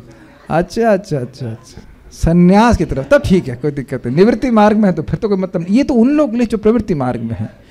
तो जो लोग क्रॉस कर गए हैं वो लोग सब अब निवृत्ति मार्ग में। सबको देख लो भाई निवृत्ति मार्ग के भक्त, ओह इतने सारे निवृत्ति मार्ग के लोग, very good very good very nice. तो सब लोग निवृत्ति मार्ग में है। तो ये तो भाई स्वाभाविक सी बात है, भागवत तो है ही वैराग्य विद्या। तो आप सब निवृत्ति मार्ग में है तो इसलिए कोई कठिनाई नहीं। आप लोगों के लिए शिक्षा है नहीं, ये उन लोगों के लिए जो अत्यधिक मतलब अब प्रवृत्ति में जाना ही चाहते। मांसाहारियों को शास्त्रानुमोदित विधि से मांस ग्रहण करना चाहिए, अन्यथा नहीं। सभी प्रकार का, और वैसे ही संभव नहीं है इस समय कलयुग में। कौन अब सौत्रामणि यज्ञ करेगा? कौन ऐसा ब्राह्मण है? Like next to impossible. सुना भी नहीं होगा और ठीक से करेगा या नहीं इसमें बहुत संदेह है। तो उससे अच्छा है कि व्यक्ति हरिनाम करे। सभी प्रकार का नशा, यहाँ तक कि सिगरेट पीना, तंबाकू चबाना तथा चाय पीना भी निषिद्ध होना चाहिए। अब चाय क्यों? चाय में भी कुछ बोलते हैं ना, कैफीन, निकोटीन एडिक्टिव होता है। ठीक है, तो अब कली के सामने दिक्कत हुई कि आपने बुकिंग तो की है फ्लैट की, लेकिन चाबी नहीं दे रहे हैं। तो इसलिए फिर उसने कुछ याचना करी, मेरे पीछे बोली, पुनश्च याचमानाय पुनश्च याचमानाय जातरूपम् अदात् प्रभुः जातरूपमदात् प्रभुः ततो नृतं मदं कामं ततो नृतं मदं कामं रजो वैरं च पंचमम् रजो वैरं च पंचमम्। कली ने जब कुछ और याचना की तो राजा ने उसे उस स्थान में रहने की अनुमति प्रदान की जहाँ सोना उपलब्ध हो। सोने का मतलब है जहाँ अत्यधिक धन उपलब्ध है, क्योंकि जहाँ जहाँ स्वर्ण होता है वहीं वहीं असत्य, मद, काम, ईर्षा तथा वैमनस्य रहते हैं। अन्वय देखिए, पुनश्चा फिर से याचमानाया भिक्षु को, जिसने याचना करी, याचमान मतलब जो याचना कर रहा है उसके लिए, यानी इस कलयुग के लिए कि भाई मेरे को तो कोई स्थान नहीं मिल रहा है कि जहाँ पे ये चार धर्म होते अधर्म होते हो, तो कुछ और स्थान भी बताइए। प्रभु अर्थात राजा ने, प्रभु मतलब जो दान देने में समर्थ हैं, ये अर्थ है। जात रूपम, जात रूपम मतलब सोने को, ये अर्थ लिया गया इस प्रकार से। अदात निवास स्थान के रूप में प्रदान किया। समझ में आया? पुनः जब कलि ने कहा कि ये चार अधर्म तो यहाँ आपके राज्य में नहीं हो रहे हैं, स्थान नहीं है, तो मैं कहाँ रहूँ, कोई और स्थान बताइए। तो ने कहा जहाँ पे सोना है, सोना अर्थात जहाँ बहुत धन इकट्ठा हो रहा है वहाँ पे ये अधर्म निवास करेगा, वहाँ पे आप रह सकते हैं। तो ये बहुत बड़ा सूत्र आप सीख रहे हैं। ततो जिससे, अनृतम असत्य, मदम यानी नशा, कामम विषय वासना, समझ गए आप। रजो रजगुण मूलक हिंसा मतलब वह हिंसा जिसका मूल, जिसका स्रोत, जिसका कारण रजगुण है वो, तथा पंचमम वैरम जायते, पांचवा वैर का जन्म होता है। वैर मतलब पांचवा पॉइंट है वैर। वैमनस्य का मतलब क्या होता है? मेरा मन आपके मन से नहीं मैच करता है। समझ में आ रहा है? चार टांग और एक एक्स्ट्रा पूंछ के जो भी है, अनृत असत्य, नशा, विषय वासना, हिंसा का मतलब दया का भाव और वैर। ये भी आप सुन चुके हैं क्या? अभी हम लोग बोल रहे थे वो जर, जर मतलब होता है क्या? जरूर और जमीन। तो जर मतलब होता है क्या? पैसा। तो जहाँ अधिक पैसा इकट्ठा होगा वहाँ ये सब आएगा ही। तो भक्तों को भी धन आए तो उसको भगवान की सेवा में लगाना चाहिए, नहीं तो धन हमको पाप में प्रवृत्त करेगा ही करेगा। आवश्यकता से अधिक अगर धन इकट्ठा हो रहा है तो भगवान की सेवा में लगाया जाना चाहिए। भाई कोई व्यक्ति अगर ये जुआ खेलने जा रहा है तो क्या अब आपसे खाली जेब तो जाएगा नहीं ना, उसके पास पैसे होंगे तभी तो जाएगा ना। शराब क्या फ्री में मिल रही है? या अवैध संग या जो कुछ भी है, इसमें भक्त लोग बड़ा सुंदर कहते हैं कि भाई देखो ये चारों पापों से व्यक्ति नरक जा रहा है तो व्यक्ति पैसा खर्च करके नरक जा रहा है। Quite interesting. और एक माला आपकी पूरा जीवन चलती है, दीक्षा की माला चलेगी ना पूरा जीवन, कितने रुपए की आएगी? 400 रुपये की। 400 से आप पूरा दिन जप करो, मतलब पूरा हर दिन जप करोगे, पूरा जीवन जप करोगे और उससे भगवान के पास पहुंच जाओगे। तो फ्री में पहुंच रहे ना लिटरली। माला बैग 18-20 रुपये का आता है, वो चेंज करते रहिए बीच में। सिंपल। क्या ये विचारणीय बात नहीं है? पैसा खर्च करके व्यक्ति जा रहा है। आपको क्या लगता है लोग आईआईटी क्यों जाना चाहते हैं? आपको पता है? इंजीनियरिंग कोई नहीं करना चाहता अगर हमारी बात मानने में, तो वो पैसा कमाना चाहते हैं। पैसा कमाने से क्या होता है? फिर ये सब करने को मिलता है। ये बात सीधी सीधी बात। श्रीधरी संस्कृत ऊपर देख लीजिए, क्षमा कीजिएगा। पुनश्च याचमाना, फिर से जब उसने याचना करी तो उस भिक्षुक को यानी कि कली को जात रूपम अदात, सोने जहाँ पे सोना हो वहाँ पे रखा या स्थान दिया। पर किसने दिया? प्रभु ने। कौन प्रभु? परीक्षित प्रभु जी ने, परीक्षित महाराज ने। और वहाँ पे अनृतम असत्य, मदम मतलब नशा, कामम मतलब विषय भोग वासना, रज मतलब रजोगुण से उत्पन्न हिंसा, और वैरम वैर भी उत्पन्न हो गया।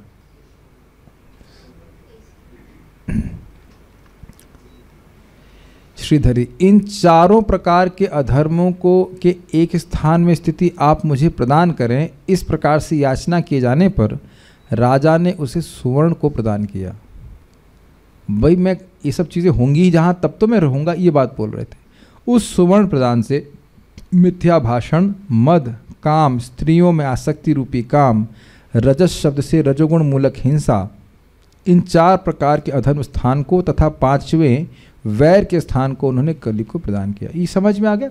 कठिन हुआ? जहां पे भी धन होगा ये 5 चीजें अपने आप पहुंच जाएंगी। सारा दर्शन देखिए। एक बार हमने भुवनेश्वर प्रभु को पूछा, प्रभु जी आप ब्रह्मचारी कैसे रह गए? तो बोले क्योंकि पैसे कमा नहीं पाएगा। अगर पैसा कमाएंगे तब सोचेंगे ना कि भाई कोई होनी चाहिए ध्यान रखने वाली।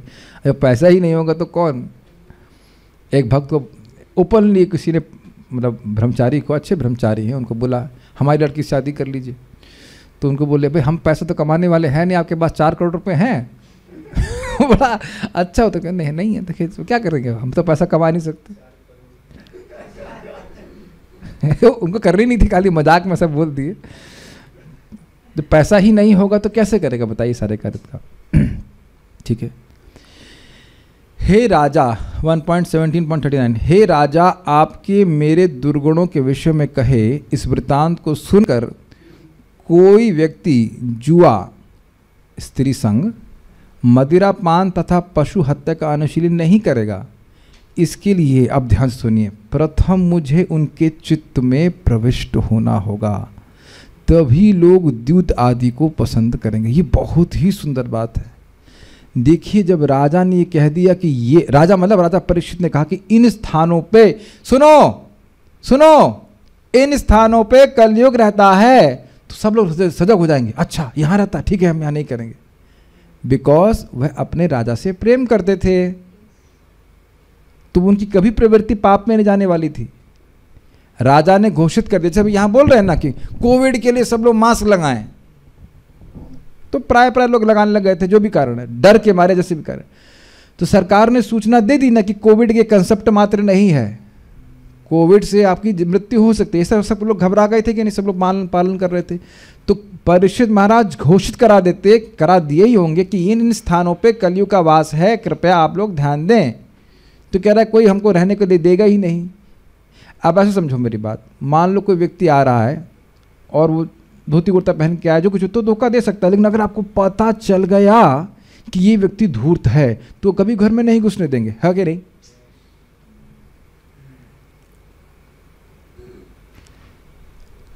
अगर मुझे मान लो कोई व्यक्ति आया आश्रम ज्वाइन करने और मुझे पता है कि ये मर्डर करके आया है, जस्ट फॉर एग्जाम्पल, मुझे मालूम चल जाए कि मर्डर करके आया और कोई गलत कार्य करके आया है, तो क्या मैं उसको आश्रम में लूंगा? नहीं लूंगा, स्वाभाविक सी बात है, मैं नहीं लूंगा। तो ये पहली बात समझ में आ रही। आपने इतना हमारा दुर्गुणों का व्याख्यान कर दिया है परीक्षित महाराज कि हमें तो कोई आश्रय देगा ही नहीं। तो आश्रय देने के लिए ये बहुत ध्यान से सुनना होगा। कलयुग को अपने जीवन में आश्रय देने के लिए हमें उसके अधर्म की टांगों के प्रति कुछ इंक्लिनेशन होना चाहिए, हमें वो अच्छी लगनी चाहिए, या तो स्त्री संग या मदिरापान इत्यादि इत्यादि इत्यादि। तो अब आप अपने जीवन में देखिए कि जब भी हम कलयुग से प्रभावित हुए थे या हुए हैं, सबसे पहले क्या हुआ? मन में वो कार्य करना अच्छा लगा, तब वो कार्य किया। तो ये समझिए कि यह कोई व्यक्ति प्रेरित कर रहा है। कौन कर रहा है? नाम बताइए जल्दी से। कली, या यू नो दैट, ये बात बोल रहे हैं। अब सब लोग डिवोटी हैं, ये बताओ जुआ खेलने की भी इच्छा भी आती है मन में? आती है? आता ही नहीं है, इतना अच्छा आता ही नहीं है, कहते हैं आता है। वैसे देखा जाए मुझे आज तक कोई भक्त नहीं बोला प्रभु जी ताश पत्ते खेलने की आदत है, क्या जान रही है। पता नहीं आप लोग जो कोई काउंसलिंग करते हो, हमारे तो आज तक कोई व्यक्ति नहीं मिला है। आप लोग मिला कोई स्टूडेंट? कभी नहीं मिला। इस संकल्प ही नहीं उठता लोगों का इस तरह से। कोई मिला है क्या आपको? हो सकता है पत्ते खेलने में ऐसा कोई भक्त मिला जो पत्ते खेलने में आसक्त, ऐसा कोई बहुत आसानी से चला जाता है, इज इट नॉट? जुआ खेलने की आदत। और एक भक्त हम जान रहे हैं जो पूरा जीवन शराब पी रहे थे, लेकिन नाम उच्चारण करने से एक बहुत जल्दी ही समाप्त होगी वो भावना। तो आप देख रहे हैं कि अब मैं वो बात को बोलना चाह रहा था जो हरि नाम के संबंध में है। हरे कृष्ण मंत्र क्या करता है? कली के प्रभाव को नष्ट करता है। जैसे कली हमारे चित्त में प्रवेश करके इन गंदी वस्तुओं के प्रति हमको प्रेरित कर रहा है, वो प्रेरणा ही समाप्त कर देता है हरि नाम। इसीलिए उधर मति ही नहीं जाती है। और अगर कुछ है भी वेस्टी जिसे कहते हैं थोड़ा बचा भी है कलयुग का प्रभाव, तो वही बारंबार नाम उच्चारण, हरे कृष्णा कृष्णा कृष्णा हरे हरे, हरे राम राम राम हरे हरे, इसका बारंबार उच्चारण करने से यह प्रवृत्ति बहुत शीघ्र चली जाएगी। तो कृपया भक्तों से निवेदन है कि इसको बहुत गंभीरता से समझें और इस विज्ञान को समझें। कल ही आपको हमको पुश करेगा, लेकिन बारंबार नाम उच्चारण करेंगे तो ये सारी इच्छाएं, सारी प्रवृत्ति नष्ट हो जाएगी। ये क्लियर हो गया? ये बहुत इंपॉर्टेंट पॉइंट है समझने का। कली को पहले हमारे मन में प्रवेश करना पड़ेगा, ये बात है। अतः महाराज परीक्षित ने कली को स्वर्ण तथा उपलक्षण से रजत आदि द्रव्यों को उसके निवास स्थान के रूप में प्रदान किया। अब अतः का लिंक क्या है, समझ आ गया लिंक? ये कोई व्यक्ति करने वाला नहीं है जब तक मैं उसके मन में प्रवेश ना करूं। अतः समझ में आया? यानी जब तक व्यक्ति के पास धन इकट्ठा नहीं होगा उसकी मति इस प्रकार से भ्रमित नहीं होगी। बहुत बार लोगों के पास धन नहीं होता है तो वो उस इंद्रिय तृप्ति को नहीं कर पाते, और जिसके पास बहुत धन होता है वो कहीं ना कहीं से व्यवस्था करके शराब या जो कुछ भी है, स्त्री संग जो कुछ भी है, वो उसको जुटा लेता है। Does that make sense? तो जिनके पास भी धन है, we have to be very careful कि यह धन हमको, धन तो आप इस्तेमाल कीजिए भगवान की सेवा में। अमरीश फोर्ड प्रभु भी तो बहुत धनवान है, ऐसा नहीं वो कली से प्रभावित हैं। स्वयं परीक्षित महाराज के पास कितना धन था, स्वर्ण ही स्वर्ण था, आप कल्पना नहीं कर सकते कितना धन था, लेकिन उस धन का प्रयोग भगवान की सेवा में करना है। ये अपने कल्याण के लिए सोचना चाहिए, नहीं तो गलत उसका वो हमको गलत जगह लेके जाएगा ही, ये पक्की बात है। आगे भागवत में स्पष्ट आप धन के दोषों में देखने वाले हो, 11वें स्कंद में है। Does that make sense? Okay. कली के इन स्थानों में निवास करने के कारण ऐसा स्थान जहाँ कहीं भी धन विद्यमान है वहाँ चतुर्विध अधर्म अर्थात असत्य, मदिरापान, अवैध स्त्री संग, गर्व तथा 5वां वैर भी उपस्थित होंगे। जहाँ भी धन इकट्ठा हो रहा है इस तरह से होगा। ये प्रभुपाद जी बोले हैं तात्पर्य में, प्रचारकों को बहुत ध्यान देना है। आप प्रचार करोगे लोग धन आपको देंगे, लेकिन धन का एक कौड़ी भी अगर इंद्रिय तृप्ति के लिए इस्तेमाल किया तो आप बंधन में पड़ जाओगे। एक कौड़ी भी, एक कौड़ी भी बहुत खतरनाक है। ऐसा नहीं सोचना चाहिए कि हाँ ये हमको धन दे रहा है, अरे वाह मजा मजे करूंगा। एक कौड़ी भी अगर इंद्रिय तृप्ति के लिए इस्तेमाल किया तो बंधन में बढ़ जाएंगे। It's very important point. तो ऐसा नहीं कि धन की कोई उपयोगिता नहीं है, लेकिन धन का उपयोग भगवान की सेवा में करना चाहिए, ये बात बोली जा रही है। आप सभी लोग बैठे हो यहाँ पे, बहुत से लोगों ने इसी कार्तिक में वैष्णवों की सेवा के लिए प्रसाद में स्पॉन्सर किया था कि नहीं? आप देखिए कितनी प्रसन्नता हुई थी कि नहीं? मन में नहीं हुई थी? कुछ भी नहीं लगा था। जो लोग भी दिए थे सभी लोग का अनुभव है कि बहुत अच्छा लगा था। तो आपने हमेशा देखेंगे आप लोगों को प्रसाद खिलाइए या दान दीजिए या गायों के लिए कुछ कीजिए, जो भी बहुत सारे कह सकते हैं डायमेंशन है दान करने के, लेकिन दान करने से आपके मन में प्रसन्नता होती है। महाराज बड़ा सुंदर कह रहे थे, हाथ दिया है भगवान ने देने के लिए। आप कभी भी एक्सपेरिमेंट करना, यहीं पे गैया हैं, आप लड्डू खिलाइए उनको या रोटी खिलाइए, आपको देखिए कितना प्रसन्नता होती है। सब लोगों ने किया ही होगा, इज इट नॉट? ये आप देखिएगा, कोई व्यक्ति भूखा है उसका प्रसाद खिलाइए, वो एकदम सुखी हो जाए, कितना अच्छा लगता है नहीं? ये दृष्ट है, ऐसा नहीं कि आप हम खाली थ्योरी में बोल रहे हैं, आपको खुद को भी बहुत प्रसन्नता होगी। तात्पर्य, यद्यपि महाराज परीक्षित ने कली को रहने के लिए 4 स्थानों में रहने की अनुमति दे दी, किंतु उनके राज्य में ऐसे स्थानों को ढूंढ पाना कठिन था, क्योंकि महाराज परीक्षित के शासन काल में ऐसे स्थान कहीं भी नहीं थे। अतएव कली ने राजा से कुछ ऐसा देने के लिए याचना की जो व्यवहारिक हो और उसके कपट कार्यों के काम आ सके। इस प्रकार महाराज परीक्षित ने उसे उस स्थान में रहने की अनुमति दे दी जहाँ सोना रहता है, क्योंकि जहाँ सोना होता है, गोल्ड होता है, वहाँ उपर्युक्त 4 वस्तुएं तो पाई ही जाती हैं। उनके अतिरिक्त वैर और वैमनस्य भी रहता है। यहाँ नहीं देख रहे हैं कि भाई भाई में झगड़ा हो रहा है धन के कारण जी। ये मत सोचिएगा कि सोना तो हमारे पास है नहीं। जब मैं बहुत पहले इसको पढ़ा था प्रारंभ में, मैंने कहा सोना तो मेरे पास है नहीं, सोना का मतलब है धन, ठीक है हाँ। इस तरह कली स्वर्ण मानकीकृत हो गया, standardise by gold. Shrimad Bhagavat के अनुसार सोना असत्य भाषण, मादक द्रव्य सेवन, वेश्यावृत्ति, ईर्ष्या तथा शत्रुता को प्रोत्साहन देता है। यहाँ तक कि स्वर्ण मानक विनिमय तथा मुद्रा भी बुरे होते हैं। स्वर्ण मानक मुद्रा समझ रहे हैं? आपको मैं 100 रुपये के बदले में इतना गोल्ड देने के वादा करता हूँ। ये जो पेपर होता है उसमें ऐसा रहता है। अब तो लेकिन वो बंद कर दिए हैं, वो लिखा नहीं है। अब वो भी नहीं लिखते हो। अब देखो नोट पे है कोई नोट, अब वो नहीं लिखता है। अब नहीं लिखते क्योंकि उनके पास वो गोल्ड है ही नहीं, झूठे पेपर छाप रहे हो। यानी वो सब लंबी व्याख्या है, उसको आप अपने लेवल पे सर्च कर लीजिएगा, या फिर उसके लिए सनक सनातन प्रभु को बुलाएंगे। एक बार मैंने पूछ लिया तो 1 घंटे तक प्रभु जी भाषण देते रहे। मैंने कहा प्रभु जी हो गया, नहीं बैठो सुनो हो गया। कैसे लोग चोरी कर रहे हैं और उनके पास पैसा नहीं है और उनके पास सोना नहीं है, उसके बदले में नोट छाप रहे हैं। पूरा प्रभु जी रिसर्च करके आए थे। हमने कहा प्रभु जी हो गया, मैं तृप्त हो गया। वही हम तो तृप्त आत्मा। ठीक है, और नहीं सुनना उसके बाद। स्वर्ण मानक मुद्रा भी असत्य पर आधारित है क्योंकि मुद्रा सुरक्षित सोने के समकक्ष नहीं होती। ये समझ में आई बात? थोड़ा समझने का प्रयास कीजिए। लिखा है, पहले लिखते थे कि मैं धारक को इसके बदले में 100 रुपये का मूल्य का सोना दूंगा। मान लो कितना 100 रुपये का कितना सोना आएगा, जो भी आए 0.5 ग्राम जो कुछ भी आए। तो मान लो कोई जाता रिजर्व बैंक के पास और कहता कि मैं 100 रुपये दे रहा हूँ, इसके बदले में आप मुझे इतना सोना दीजिए। तो अब वो नहीं लिखते हैं क्योंकि वो है नहीं। Can you imagine the cheating? Can you imagine the cheating? कागज के नोट छापे जा रहे हैं और कहते हैं मैं धारक को 100 रुपये देने का वादा करता हूँ। देखो यही लिखा है, कुछ है किसी के पास पैसा है? देखिए क्या लिखा है उसके ऊपर। जूम पे डिवोटीज को विश्वास नहीं हो रहा है, आप भी देखिए उसमें ये लिखा ही होगा। अरे मैनेजर साहब तो हैं यहाँ पे, चलो दान आज का दान नहीं घबराई मत, दान नहीं है। क्या लिखा है? Guaranteed by the central government, मैं धारक को 500 रुपये अदा करने का वचन देता हूँ। क्या नाम है इनका? शक्तिकांत दास, डिवोटी हैं।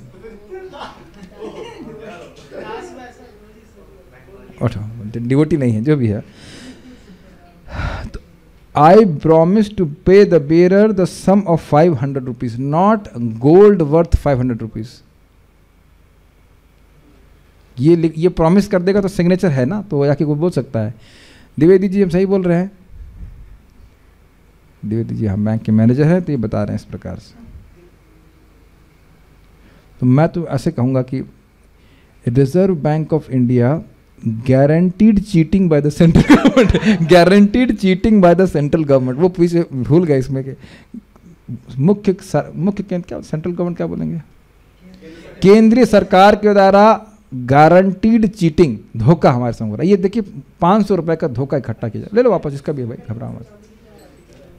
हाँ कुछ भी हो, अब आप यह स्वयं निर्धारित कर लीजिए कि कुछ कागज के नोटों के लिए अपने मानव जीवन को कितना बेचना चाहते हैं। वो आप अपने आप उत्तर दीजिएगा, हमारा कोई इसमें विशेष नहीं है, लेकिन ये सोचने वाली बात है। इसका मूल सिद्धांत ही झूठा है क्योंकि मुद्रा नोटों को वास्तविक सुरक्षित स्वर्ण से अधिक मात्रा में जारी किया जाता है। स्पष्ट है, अधिकारियों की इस कृत्रिम मुद्रास्फीति से राज्य की अर्थव्यवस्था का दुरुपयोग होता है। बुरे धन या कृत्रिम मुद्रा नोटों के कारण वस्तुओं के दाम कृत्रिम रूप से बढ़ जाते हैं। ये बातें समझ में आ रही हैं? टमाटर का दाम आजकल क्या है? अभी बता रहे थे मैंगो 300 रुपये किलो, हाँ 300 रुपये किलो, नींबू 400 रुपये किलो। ये केवल लालच की वजह से हो रहा है कि नहीं बताइए?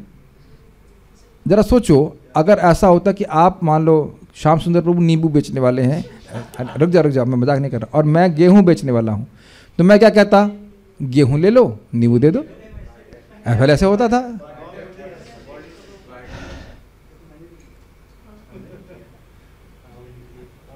₹400 रुपये किलो नींबू होने का तो कोई मतलब नहीं है ना।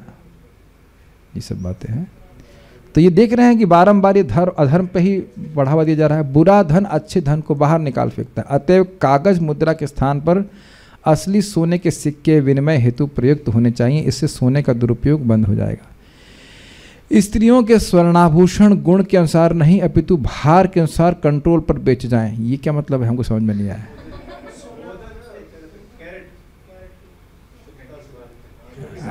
छोड़िए, कुछ चीज़ें समझ में नहीं भी आनी चाहिए ना। इससे काम, ईर्ष्या तथा शत्रुता को प्रोत्साहन नहीं मिलेगा। कुछ हमको ये समझ में नहीं आ रहा है, इसके लिए द्विवेदी जी बोलेंगे कुछ। जब सिक्कों के रूप में वास्तविक स्वर्ण मुद्रा होगी तो असत्य, वेश्यावृत्ति इत्यादि को जन्म देने में सोने का प्रभाव स्वतः रुक जाएगा। देखिए एक बात जो समझ में आ रही है वो इस प्रकार से कि लोभ का निर्माण हो रहा है, और जैसे जैसे लोग धन इकट्ठा करेंगे तो स्वाभाविक होगा कि वह अन्य कुछ आप लोग लिंक नहीं कर पाएंगे। धन बढ़ेगा तो व्यक्ति वेश्यावृत्ति क्यों करने लग जाएगा? धन बढ़ते ही उसको, उसकी इच्छा तो पहले से ही है। हर बद्धजीव में इस प्रकार की गंदी इच्छा होती है, तो अब जब पैसा मिल गया तो खुल के करेगा उसको। ये बात है, ये बात है।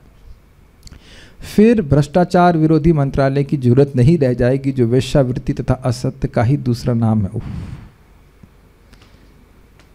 ये आपको पता होना चाहिए कि जितना भी नेट पे गलत सलत चीज़ें, दृश्य प्रस्तुत किए जा रहे हैं, वो गवर्नमेंट चाहे तो रोक सकती है। बहुत सारे देशों में बिल्कुल बैन है, नहीं से देखा जा सकता है, लेकिन नहीं रोकती कि उससे भी सरकार को कहीं ना कहीं पैसा मिलता होगा। तो अब बताइए कि सरकार वेश्यावृत्ति करा रही है कि नहीं? आपको शायद समझ नहीं, अजीब सी बात लगे ना, सरकार कैसे वेश्यावृत्ति करा रही है? और अन्यथा भी जहाँ कुछ चल रहा है वहाँ भी तो गवर्नमेंट ही अलाउ कर रही है ना। चलिए, उसे बहुत मन नहीं कर रहा उसे बोलने का, लेकिन एक श्लोक और लेंगे ईमानदारी से, उसके बाद हम रुक जाएंगे।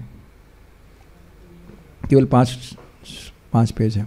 अमूनि पंचस्थानानि, अमूनि पंचस्थानानि, यधर्म प्रभवः कलिः, यधर्म प्रभवः कलिः, औत्तरेण दत्तानि, औत्तरेण दत्तानि, न्यवसत्तन्निदेशकृत्, न्यवसत्तन्निदेशकृत्। इस प्रकार उत्तरा के पुत्र महाराज परीक्षित के निर्देश से कली को इन 5 स्थानों में रहने की अनुमति मिल गई। अन्वय देखिए, तत् औत्तरेणा, उन उत्तरा के पुत्र राजा परीक्षित का निदेशकृत, आदेश, निदेश एक ही अर्थ है, आदेश पाकर ही अर्थात निश्चित ही, अधर्म प्रभव, प्रभव का मतलब होता है उत्स्थान, जहाँ से कुछ प्रकट होता है, अहम सर्वस्व प्रभवो। तो उसी तरह सोर्स, तो कह रहे अधर्म प्रभव, अधर्म का सोर्स, अधर्म को प्रोत्साहन जन्म देने वाले कली दत्तानी, कली प्रदत्त, अमुनि, कली प्रदत्त मतलब कली को जो प्रदान किए गए हैं, अमुनि इन पंच यानी 5 स्थानानि निवसत, यानी कली इन 5 स्थानों को प्राप्त करके वहाँ पे निवास करने लगा। ठीक है, श्रीधरी अनुवाद, सॉरी संस्कृत देखिएगा। अमुनि 5 स्थानानि, इन 5 स्थानों को प्राप्त करके ही अधर्म प्रभवा, जो अधर्म का सोर्स है वह कलयुग किसने दिया? औत्तरेण दत्तानि, उत्तरा के पुत्र के द्वारा दिए गए स्थानों को न्यवसत रहने लगा। किसकी आज्ञा से रहने लगा? कौन आज्ञा दिया? तत् निदेशकृत, उन्हीं उत्तरा के पुत्र परीक्षित महाराज ने आज्ञा दिया। अब इस पे भी प्रश्न बनेगा कि क्यों दिया, उसको आगे बहुत सुंदर सुंदर श्लोकों में आप सुनने वाले हैं, वो अभी हम नहीं बताएंगे। आगे श्लोक में बड़ी सुंदर टीका उस पर लिखी गई, वो कैसे वो सारग्राही हैं, बहुत सारी बातें आएंगी, उसको तब वहाँ पर चर्चा किया जाएगा। ऐसा तो ठीक है, शरणागत हैं, दिया है, वो एक अलग बात है, और भी अच्छी टीका की गई। श्रीधरी, उत्तरा के पुत्र परीक्षित के द्वारा प्रदत्त इन्हीं 5 स्थानों में कली राजा परीक्षित की आज्ञाओं का पालन करता हुआ रहने लगा, अर्थात छठा स्थान नहीं है। तो व्यक्ति बड़ा विचार करके देखिए तो कलयुग से बचने के लिए बड़ा स्पष्ट है, 4+1, 4 स्थान बड़ा स्पष्ट है। अवैध स्त्री संग, शराब,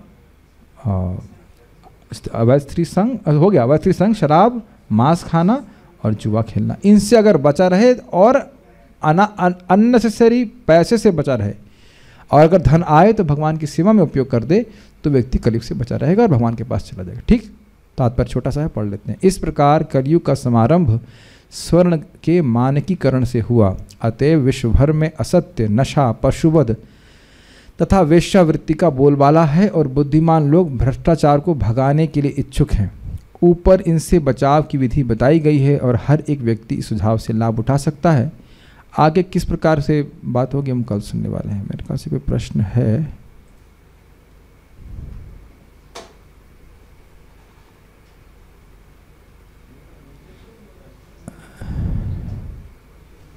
अवैध स्त्री जब पाप है तो अवैध पुरुषंग भी तो पाप होगा।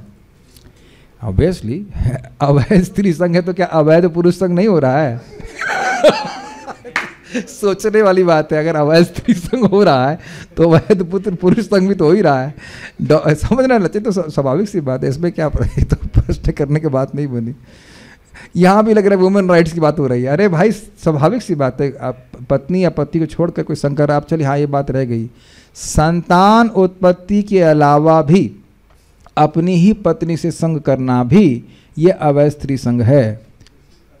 तो कुछ लोग धर्मराज बन जाते हैं, कहते हैं कि नहीं नहीं पत्नी से रिक्रिएशनल संग करना यह कोई अवैध संग नहीं है, हम नहीं मानते उसको। तो तुम नहीं मानोगे इसका मतलब क्या धर्मराज भी नहीं मानेंगे?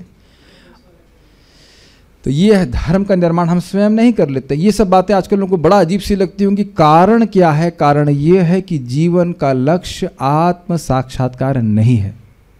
अगर आत्म साक्षात्कार हो तो इस प्रकार से व्यक्ति भोग में परिवर्तन नहीं होगा। तो ये सब चीज़ें हैं, लेकिन अब ना तो कोई सुनना चाहता है ना कोई सुनाता है। एनीवेज, तो आपने सीखा आज किस प्रकार से कलयुग को कहाँ स्थान मिल गए, उन स्थान से बचने का हम सबको प्रयास करना चाहिए। सो श्रील प्रभुपाद की जय। ताई गौर प्रेमानंदे।